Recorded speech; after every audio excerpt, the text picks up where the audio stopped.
Siku ya tarehe 9 mwezi wa 5 mwaka 2026, Baraza la Michezo la Taifa BMT limeweza kugawa tuzo zake, na tuzo zingine zote zilikuwa sawa, kasoro tuzo moja tu ndio imeweza kuzua mijadala mikubwa kwenye mitandao ya kijamii, na tuzo hiyo ilikuwa ni tuzo ya klabu bora ya mwaka 2025 kwa upande wa wanaume.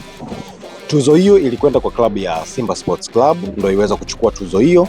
Maswali yakawa mengi sana kwenye mitandao ya kijamii pamoja na wachambuzi na wadau wa soka kuwa Simba imewezaje kuwa klabu bora ya wanaume mwaka 2025 ikiwa klabu ya Yanga ndiyo imeweza kufanya vizuri zaidi kwenye pichi katika mwaka 2025, kwani klabu ya Yanga kwenye mataji yote ya ndani yaliyokuwepo ilifanikiwa kuondoka nayo yote na Simba kuambulia taji lolote. Je, Simba inakuwa vipi klabu bora ya mwaka?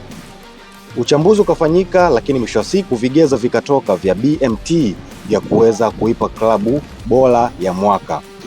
Vigezo vilikuwa ni vingi sana, lakini mimi nitavichambua vigezo viwili tu vikuu, na kigezo kimoja ndio tutaweza kuamua kwa nini Simba ameweza kupewa tuzo ya klabu bora ya mwaka. Kigezo cha kwanza, BMT wanaangalia ushiriki wa klabu ya Tanzania kwenye michuano ya kimataifa, yani CAF Confederation Cup pamoja na CAF Champions League. Na kwa msimu mwaka 2025 klabu ya Simba iliweza kushiriki katika michuano ya CAF Confederation Cup na iliweza kufika mpaka hatua ya mwisho ya fainali ambapo ilicheza na klabu ya Berkane.